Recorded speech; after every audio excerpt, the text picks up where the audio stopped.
Yo, what's happening? I hope the morning serves you guys well. I just wanted to open up the camera and talk about being financially responsible. It's something that I see most folks around my age struggle with. Oh, this is gonna be bad. I need to get into the left lane. Let me see if I could try to get into it. It's not no easy task, but I think I could be able to get it. I'm not sure yet, but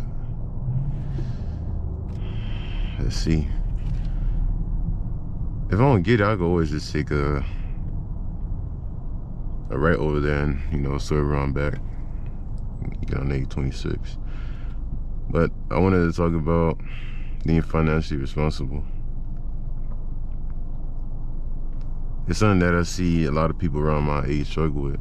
And just a little disclaimer, I'm not a financial advisor. I don't have any qualifications that enable me to give 100% certified advice, but it's just really by word of mouth. You can take it for what it is, but just a little disclaimer out here. I'm not responsible for anything you decide to do with your money and any information that you gain from this video, but just take it to the chin. I'll say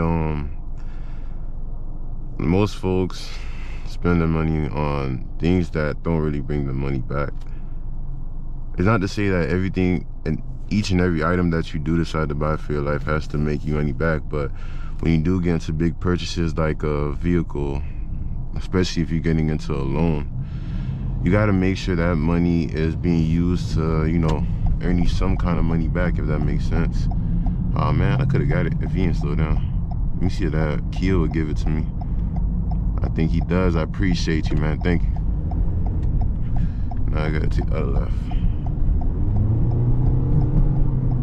Alright, I made it, like I said. But if you do decide to make a big purchase, it's really good to have a purchase that can make you money back in return. Let's say, for example, you're gonna buy a $500, $600 camera. What are you using that camera for? Are you using it for fun? Do you have the money to buy that item twice? And after you do decide to buy that item, will you have money left over for yourself? You gotta ask yourself those questions. So when you do make big purchases, they're more than likely for a good reason, and they'll make you money back over time. It's really like an investment. Think about folks who buy work trucks for the right reason. They do come with a lot of cons, decreased fuel economy. They come with a lot more heavy duty maintenance compared to a regular four-door sedan. But the pro is there's a lot more towing capacity. There's a lot more cargo space. There's a lot more utility. Like some work trucks, they even have, an air compressor. Now you can power your air tools. Some of them even have electrical outlets. Just so much more utility than a regular four-door economy sedan. But think about the cons that it comes with. At the end of the day, that truck serves a purpose, and despite you spending more on fuel, you spending more on maintenance, it still allows you to work on your business. Let's say, for example, you do towing, you do heavy duty construction. It just makes life so much more easier than putting everything in a four-door sedan. Or imagine you have a two-door coupe and you want to get into construction. That's not really gonna go too well. I'll say it'll be really rough until you get is that supposed to be like that? My business. But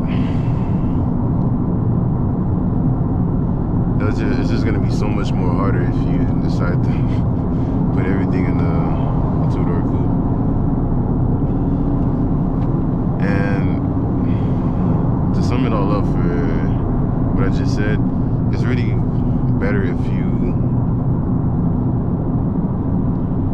get something that can make you money back in return, especially if you do decide to make a big purchase that takes a lot out of your pocket. Because if it is gonna be a liability, which all vehicles will be, because you will always be spending money, whether it's gas, whether it's maintenance, whether it's anything on that car that needs to be looked at, inspected, or worked on. You will always be having to spend money to make that car run. And it's really good if you have something that can make you money back. And the way that car is going to make you money back is you going to work is helping you make money. If you decide to do Uber or Lyft with that car, that's making you money. You got to make your assets work for you. Because if you don't, you're just going to be throwing money into a vehicle, and it's going to be taking more than it's actually giving back to you. If you decide not to find a way to monetize your vehicle to make you money over time. And to go into the next topic, I feel like most folks don't make their money work. It's good to have your money in under a mattress. It's not really good, I'm just saying it, but it's not really good to have your money laying around. There's many ways to make your money work, and I'm not gonna go deep into it because I'm not too informed about the things that I'm gonna mention here, but you're free to, you know, search them up and try to see what you can do with it. The first thing on the list I'll say is where you can make your money work is by getting a savings account, a high yield savings account to be exact. Maybe even throwing in a money market account. I'll consider those two things as a parking spot for your money. It's not the next step to being rich or a millionaire or whatever, but if you do have a big purchase coming in a couple months, and maybe even a couple years, and you want to gain compound interest on your vehicle, you could go into any one of those and, you know, have that money compound interest over time. And whenever you decide to take out your money, for most money markets, they don't penalize you for the most part, for the most that I've seen, they don't penalize you for taking out your money like most high-yield savings accounts do. But, you know, try to find whichever one works for you. But like I said, it's more of a parking spot for your money, due to the fact that compound interest is something that builds up over time, and it's not the quickest way. But if you do have a big purchase coming in and you have some money to spare into savings, put in a high yield savings account, put in a money market account, and whenever you're ready to make that purchase, you know, grab your money and get to the amount that you need for whatever you're going to buy, and boom, it serves its purpose. And that's the way of making your money work. Another way of making your money work is by getting into a Roth IRA. It's basically like a retirement fund. I know for some Roth IRAs it links straight up to your job. You know, most places of employment offer it. It takes money directly from your paycheck. Let's say, for example, you opt in to allocate about, I'll say $30 bucks a paycheck, and they put a percentage on it. It goes to Roth IRA account, and I'm pretty sure for Roth IRA, for some for some states and some companies, they allow you to take that money out at any moment. Some don't. But with Roth IRA, it's a way of, you know, saving in disguise. If you have a problem with saving, get a Roth IRA and they'll help you out, because now you're not physically putting that money in. You just, it's scheming, taking out your paycheck. And always do your calculations to make sure that that deduction from your paycheck is not gonna impose any kind of restrictions on you being able to meet your quota for the month when it comes to your gross income. So be careful with that. But Roth IRA, it's good. It's a nice little retirement plan. Shouldn't be your only retirement plan, but it's really good nonetheless. And that's another way of making your money work. And I'll say another way to make your money work is by investing into your craft or your business. If you say to yourself that you want to be, let's say for example, you want to get into photography,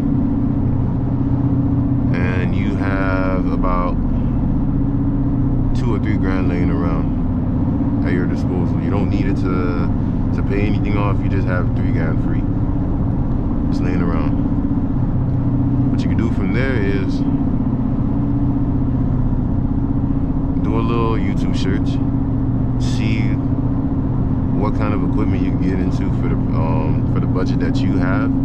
That leaves you with some money left over, but leaves you with some entry-level equipment. You know, your camera. I don't really know much about photography besides the camera and editing software. Whatever else it comes with, you know, find a YouTube video that shows you how to get into it and some budget-friendly equipment, and put your money to work from that point. Purchase your equipment, find a way to get into a business, whether it's taking wedding pictures, whether it's just taking any kind of photographs. I knew this guy ever since I was a kid. My dad always went to when it came to pictures. Videos for baby pictures, pictures for fun, graduation. I think he was the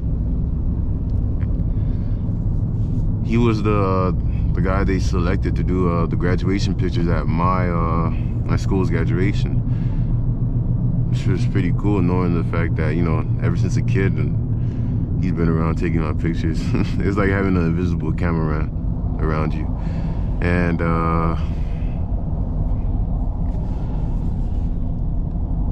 you know, he's getting pretty proficient with that. And you know, you could get yourself into taking graduation pictures, wedding pictures, whatever you feel comfortable with. Even at parties, some people set up a photo booth and they make their money that way. You know, they have like a way to insert a payment method and stuff, and it takes a certain amount of pictures, and boom, that's profit there. Once again, I don't know how the whole thing operates. I don't know how much money it takes to maintain the equipment I mentioned, but it's a way of doing things. Always go find out more information before you just jump into it. I always encourage that, but that's a way of doing it. That's another way of making your money work. Finding something that you're good at and investing into it. Whatever it is, whether it's photography, whether it's driving. If you like going to the racetrack, you know, find yourself a nice car you could, a nice little platform you could build on. Try to find a racetrack. Try to find out, you know, how much money it takes to keep everything up and running when it comes to the car, fuel costs, maintenance, how much it takes to do a run on the track, all those kind of things. towing prices, everything. Whatever it is that you decide to do and decide to invest your money on, and you feel like your skills will definitely flourish in, try to, you know, dig a little deeper, get somebody else's experience with it, and see how you can correlate prices to yourself. Try that. It'll be pretty good, and you know, you'll be doing something you love and getting paid for doing it. I feel like I listed everything I wanted to list. Let me take a look at my brain to see what else is in there.